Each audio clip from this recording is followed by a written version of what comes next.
You're listening to KTST FM, Orange County. Now broadcasting from coast to coast and around the world at KTSTFM.com. Stay tuned for more.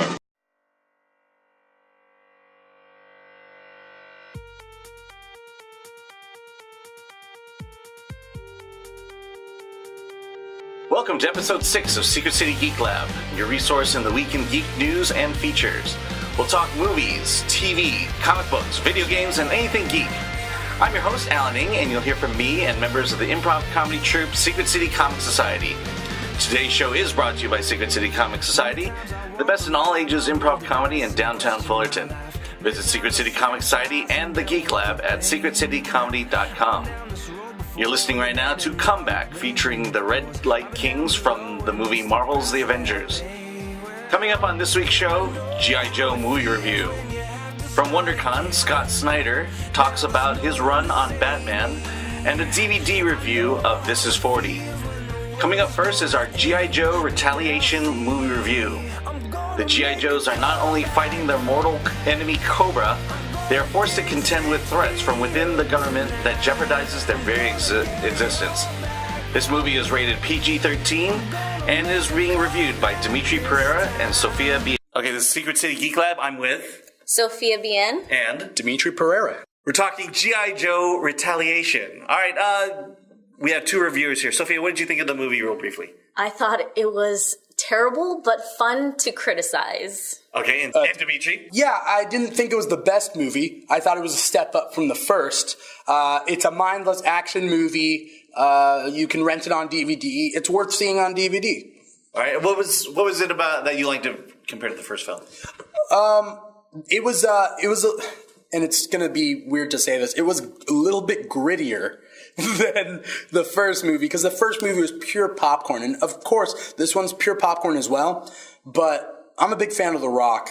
I'm not saying he's an Academy Award-winning actor, but there's something about watching him on screen. He's charismatic. He is very charismatic. What I liked was, I don't know, it had a plot. It was very thin, but it followed it from beginning to end, and that's all you can really ask for. And so it's a mindless action movie. Basically, it's a loose thread of a plot strung together by action scenes. Yeah. Okay, Sophia, why'd you dislike it so much? Oh, where to start? First of all, they set up so many characters in the first movie that, or at least the one main bad guy, and then ended up just leaving him there. Like, he wasn't even in the plot. And then all the main characters, the heroes, they're also not in the story. They get killed off in the beginning, or they're just not there. And all I could think is, all right, this is a second movie. That's spoil all right. anything. That's all right. Okay, so, all right, and Dimitri? Oh, well, I think the greatest part about G.I. Joe Retaliation was it was different than the first movie. They set up actors, but I didn't really want to see Marlon Wayans again. Maybe I might have wanted to see Rachel Nichols or Sienna Miller, but yeah, true, they didn't show up. But I thought it was ballsy of them to, spoiler alert, to get Channing Tatum in the first 20 minutes of the movie and then kill him off and have The Rock step up to the plate. So Sophia brings up a really good question. If they're going to replace the entire cast, essentially, for this movie... Just the good guys. Then why call it G.I. Joe? Did that really make a difference? It sounded like it did make a difference for you. No, I just think that you set up characters in one movie and you assume with a sequel that you're following the story of these characters and their growth, but they had no growth because they were gone. And I just think that while I love Dwayne Johnson, he didn't really take on the role. He still played kind of like a side character.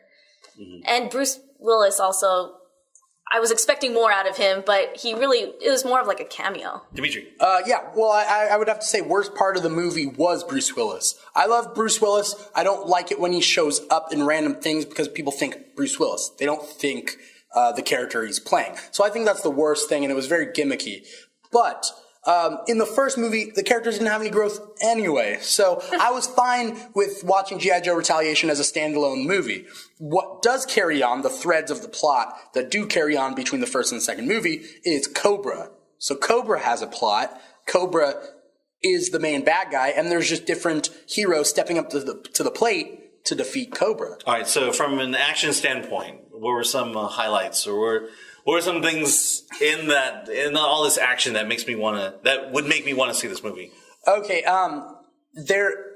there's two parts of the movie. There's the team that The Rock leads, and then there's also Snake Eyes going on his own adventure to hunt down Storm Shadow in like this mountain monastery village place that Storm Shadow is in, and there's a big long fight scene with ninjas. Everybody loves ninjas. So, I mean, that part was really cool. We had Snake Eyes with Jinx going up against Storm Shadow and a bunch of other bad ninjas. That's always fun. And that was a nice change of pace from the Rock storyline, where he is mostly on the street, on the run with his own team. So you like this movie purely for the action? It's a mindless action movie. I mean, what more can you ask for? Okay, Sophia, when did you check out on the movie? I went in with the expectation not to like it. I just went because my friends were going, and we all went to hate on it. Uh-huh. So really checked out before I even got in there. Okay. But I did think that the action scenes were pretty cool. And if you like action, just action, then yeah, it's not bad. But is it the best? No, far from it. Okay, so from a scale from 1 to 10, what would you give G.I. Joe? Solid 3. Solid 3, and Dimithri? I'm going to give it a 6.5 because I would recommend watching it on DVD for really cheap, but I would not recommend buying it. You know? Okay. But, I mean, it's fun. It's an hour and a half that, I mean, you would anyways spend on your computer watching YouTube. Okay, that's our Secret City G.I. Joe Retaliation movie review. The weekend's approaching, and you and your friends have nothing to do, or you're looking for a safe place where you and your family can just laugh. The answer is Secret City Comic Society, OC Weekly's 2011 Best Improv Group. For 90 minutes, the Secret City cast will make up comedic scenes based on your suggestions. No two shows are ever the same, so it's a new experience every time you come. Secret City Comic Society has shows every Friday night at 8 o'clock and Saturdays at 6:30 and 8:30 p.m. in downtown Fullerton. Mention Secret City Geek Lab, and tickets are only $7.50 per person. For more information about one of Orange County's best improv comedy shows, check them out at secretcitycomedy.com or at Facebook at facebook.com/secretcity. You're listening to Secret City Geek Lab. I'm Alan Ng, and you're listening to KTST-FM. So our next segment is basically we're going to piggyback off of last week's interview with Scott Snyder at WonderCon. And last week he talked about Superman. This week we're going to delve into more of his Batman run, which is what he is known for at the moment. Now, I have a couple clips here. The first one is basically how he works with his artist. In comic books, a writer writes scripts and then gives it to the artist. Some writers give a lot of information and others give a little bit of information.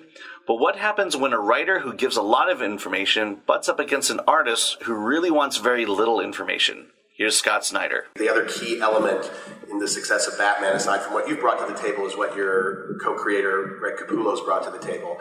So Dan calls you and says, hey, you're going to be selling Batman #1. It's going to be #1. At what point did Greg come into the conversation? Yeah, well, Greg, it's kind of funny because they said, we really want you to work with... Jock couldn't work with me because he had to go back to what he had been doing with concept art. And so I didn't know who was going to work with me on Batman. And they said, we have this guy for you, Greg Capullo. And I knew his work, and I really liked his work. And they said, well, the only thing is that he was like, he only had really worked from outline before for Haunt and stuff like that. They sent me one of the scripts, and it was very short. It was very much like a description of an issue, and then he worked from that. So they said, well, do you mind working that way a bit with him? And I was like, there's no way I work that. I can't work that way. That's just not how I do it. I need to do full script. And so I sent him the script, and I got very afraid, very defensive. I thought DC was going to make me start doing outlines. This is terrified. I was just like, they're going to cut down my script, so I'm going to write the biggest script I can. And the script was 47 pages long. And I sent it to Greg. It had a description of everything, every possible little thing was described. And I was like, here you go. And which was totally a bad move, obviously. But I was just very worried, that it would become difficult to do script. And Greg, of course, wrote back and was like, there's no way I can do that. And we talked, and I said, I know I overdid it. I'm sorry. What if I just do regular script? And he was sort of like, well, I'm worried that if you do full script, the story might get in the way of the art. And I was like, well, I'm worried that if I don't do it, your art might get in the way of my story. And we really had that conversation where we were like, and then I was like, oh, okay, you know what? We should talk some other time. And both of us got off the phone and emailed Bob Harris. And we're like, one of us might have to leave this book at the same time. And he was very funny and was like, why don't you get on the phone and actually talk again and talk about the story, because you haven't talked about the Court of Owls at all, and give him a chance to do the designs.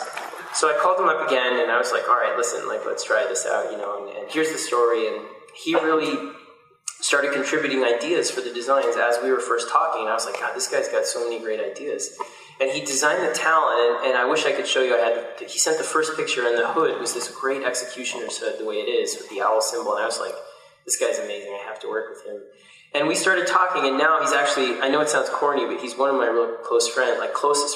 What happened was he started contributing ideas, and he is just the greatest guy to work with in the world, where he came up with the page turn for 5. He came up with so many story elements along the way that are just been brilliant, and I couldn't be more honored or thrilled. I can't tell you also what that guy sacrifices for this book. He does 2 pages a day. I opened my phone right before this right before this panel.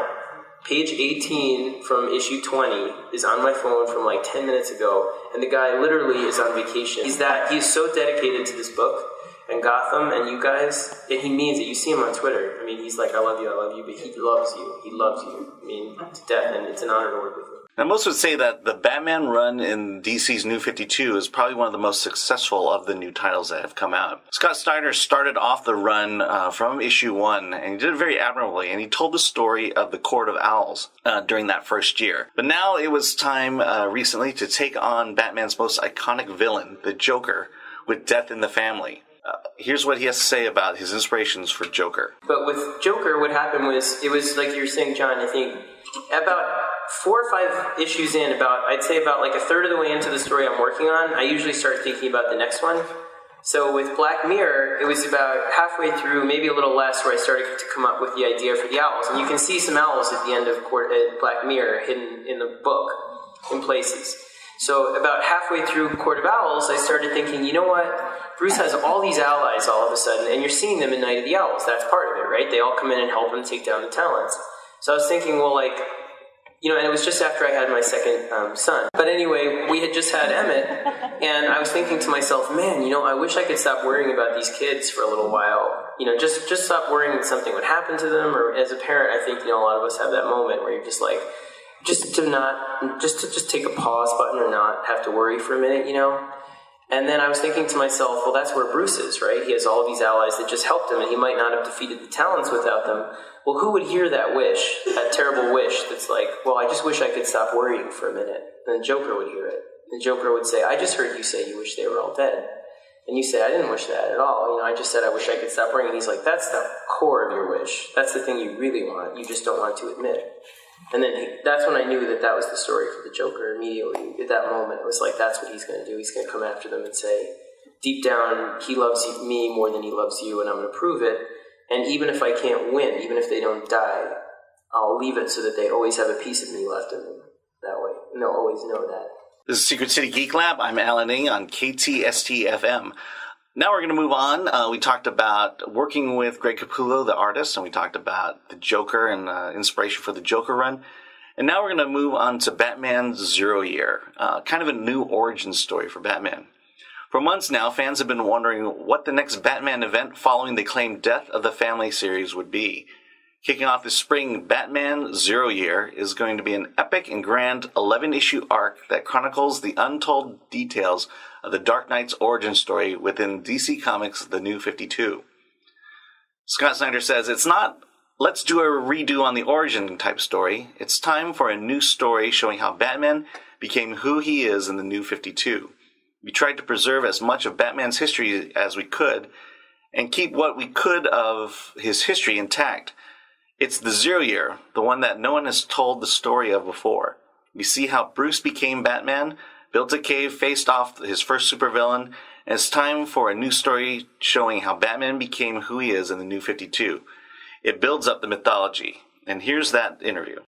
And with 0 Year, we're absolutely 100% doing that, just so you know. Meaning, like, there's nothing in this book that you have seen this way before, period. Exactly. Meaning, I'm not going in there to retread year one for you, because I could never effing make year one half as good as year one. Meaning, if I rewrite year one, you will get a poor version of year one. But if I sit there and say, you know what happened with it, now I'm starting to spin off into this direction. But the idea was that, similarly with the idea of making the Owl something old and new, when DC came to us, what happened was, when the 52 came about, you don't mind if I'm working on this? That's what you're here for, baby. All right, sorry. The lights are low. I'm just sort of in my zone.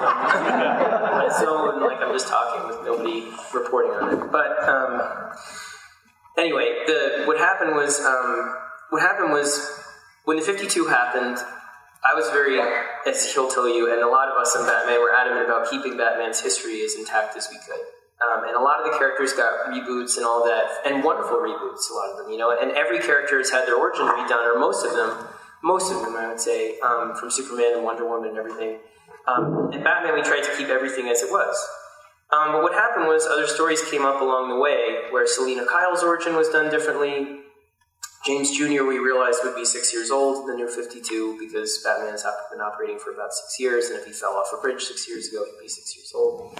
Jim Gordon's history is different, the Falcone's history is different, and it became obvious that year one couldn't have happened the way it happened in the New 52. And so DC sort of approached us and was saying, we're interested in doing an origin for Batman. What do you think? And I had an idea in my head. It was an earlier story that's been brewing since before we did Joker, as he'll tell you, for a long, long time. There was a completely different moment, a different, how to say it without giving it away, a very different challenge, a different Gotham than you've ever seen at that moment for Batman. And what happened was I realized, well, if the 52, if year one doesn't exist, I have two choices, right? I'm either going to rewrite year one for you so it exists again, which is tempting, don't get me wrong, you know, and just be sort of a reclamationist and say, look, everything that happened, happened. But my feeling is if I do that, it's just going to be a poor imitation of it, right? So instead, why not say, let's give you something new. Let's try and do it our own way. And year one will always stand as one of the greatest books of all time. But if it doesn't exist in the New 52, then let's try and give you an origin that excites you in a different way and shows you things you've never seen. You know, characters you've never seen, moments you've never seen, tech you've never seen, designs you've never seen, secret challenges that Bruce faced, things that happen that are of monumental importance that you haven't seen before, a Gotham you've never seen before, things that don't look the way you thought, all of that kind of stuff, that every page of this book, I want you to turn and say, I did not expect that. And not in a way that just rewrites it to be shocking or anything like that. The core stuff, I would never do that with, ever. For you. I'm never going to change, like, Joe Chill or his parents or the alley. You know, those things are not what I'm talking about. What I'm talking is about if I do the pearls and the lamp and that stuff, it's just a poor imitation.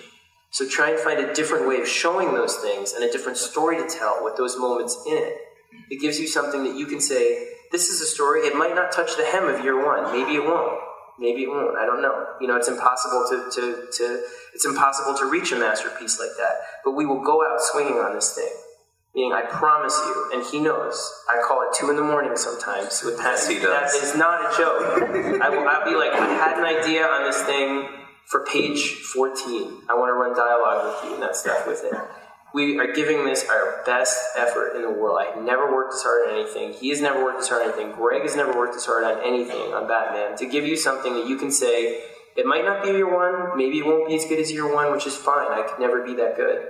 But it's something that you see we gave it our effing best. And you say, this is something they clearly gave everything they have to, and it's special in its own way, and we love it. That's our goal with it, period. And I promise you that, like, on my honor, that's the mission with 0 Year. Sounds like an exciting series.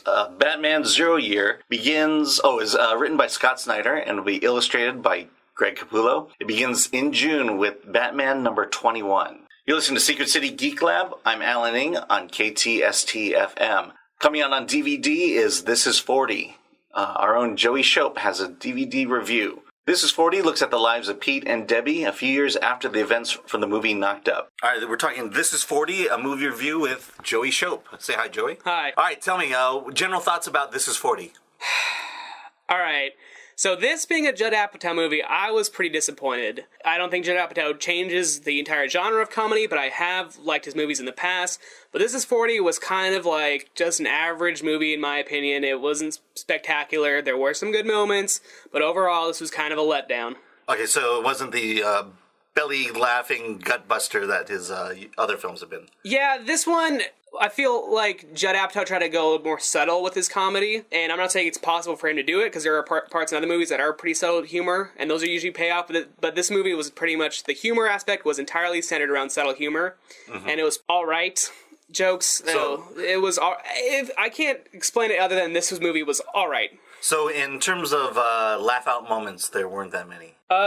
Most of the cameos were actually funnier than the main people. For example, Melissa McCarthy is a lot funnier than, like, Leslie Mann or Paul Rudd, who are the main characters in this movie. Okay, so let's get back to the story. So Paul Rudd, Leslie Mann, they're a couple. This is a sequel in the sense that it has some of the main characters from a previous movie called From Knocked Up.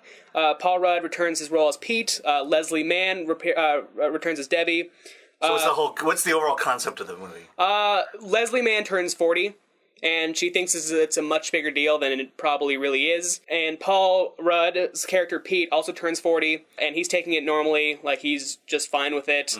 But Leslie Mann feels like she's getting old, she's not as young, she's not as spry. That was one of the B plots in Knocked Up too, where she went to a club and got kicked out for being too old. But now this entire movie is centered around the fact that she thinks being 40 is a huge deal. All right, so I get the sense that, you being fairly young, still in college, do you feel like maybe your age has something to do with liking or not liking the movie? Yeah, maybe, possibly. There were an entire variety of age groups in the film. The audience for that film, I think there's always those moments in comedies where everyone's going to laugh, and everyone did laugh at those moments, maybe a couple holdouts, but I feel like nobody in the 30s to 40s area really laughed throughout the entire movie, which I think was what the movie was trying to do. If I think about 40-Year-Old Virgin and Knocked Up, there were moments of heart, there were moments of realism. Was there any moments like that in this? I'm trying to really say that there is, but there's not really.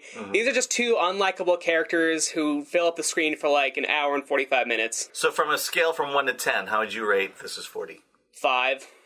All right, well, that's our Secret City movie review of This Is 40. It was not good. 5. Yeah. All right. I'm Alan Ng. This is Joey Shope. The weekend's approaching, and you and your friends have nothing to do. Or you're looking for a safe place where you and your family can just laugh. The answer is Secret City Comic Society, OC Weekly's 2011 Best Improv Group. For 90 minutes, the Secret City cast will make up comedic scenes based on your suggestions. No two shows are ever the same, so it's a new experience every time you come. Secret City Comic Society has shows every Friday night at 8 o'clock and Saturdays at 6:30 and 8:30 p.m. in downtown Fullerton. Mention Secret City Geek Lab, and tickets are only $7.50 per person. For more information about one of Orange County's best improv comedy shows, check them out at secretcitycomedy.com or at Facebook at facebook.com/secretcity.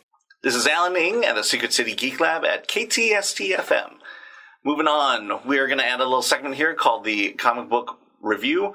We're going to review Age of Ultron, the big Marvel event going on right now. I had a chance to read issues 1 through 4. Age of Ultron. Ultron has finally returned to fulfill his destiny of complete domination of the Earth. Our Marvel superheroes are decimated and dejected. They have no hope in winning this war, but is all lost.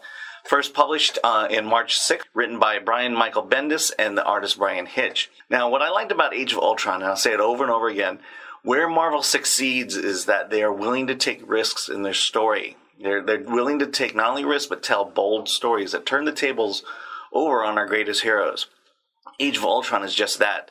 This monumental event that's going to change the Marvel Universe as we know it, or at least I hope we will. What I love about it is that our favorite heroes are not only being placed in a situation that they can't handle, but it just really doesn't seem like that there's much hope for survival.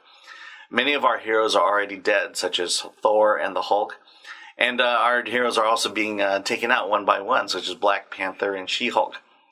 And what I like also is that these stories, this devastation going on, is taking place in the current Marvel universe. It's actually happening. And what I love also is that Brian Hitch's artwork is really communicating this desperation, despair, and destruction that's going on to our heroes. Story's amazing. They have tragic sides to these stories. You see the sadness in their minds. And Bendis is just a master at just taking the pantheon of Marvel characters and bringing them together. Every single issue really pays off. The last pages of every issue is just amazing and will make you chill. For example, at the end of page 1, or end of issue 1, after all this devastation is going on, and after Hawkeye had just barely rescued Spider-Man, you see Captain America just sitting alone in the corner thinking and wondering what he's going to do. My only negative is that a lot of this devastation going on, you kind of know that it's going to get reversed and fixed somehow. And so you feel disconnected from it, that this maybe really isn't a story in the Marvel Universe, and we're really not promised a payoff until the very last issue. Having said that, definitely go out and read Age of Ultron. All right, well, that just about ends our episode. Let me end with this quick news item. Iron Man exhibit is coming to Disneyland. Beginning April 13th, Iron Man Tech, presented by Stark Industries, will give Disneyland Park guests the chance to see Tony Stark's Hall of Armor, featuring Iron Man suits Marks 1 through 7, and the same suits featured in Iron Man 3, and you'll also be able to virtually suit up yourself. Not sure what that means, but through simulation technology, guests will be able to see what it's like to operate the latest pieces of the Mark 42 Iron Man armor, and even get a chance to test out its infamous repulsor blast. That's going on at Disneyland April 13th and probably will continue until the movie finally opens in theaters. Okay, and then also, if you like the Geek Lab, we have a website at secretcitycomedy.com/geeklab. There you can get the latest news. There'll be giveaways. We're always reviewing comic books, movies, what have you. So come to Secret City Geek Lab at secretcitycomedy.com/geeklab. Well, that's today's show. This has been episode 6 of Secret City Geek Lab. It's brought to you by Secret City Comic Society, Fullerton's best all-ages improv comedy. Come back next week for more news and updates in the world of geekdom and nerdity. Well, I want to thank Dimithri Perera, Joey Shope, and Sophia Bein for contributing content to today's show. We're going to end off from, again, Marvel's The Avengers. This is Live to Rise from the band Soundgarden.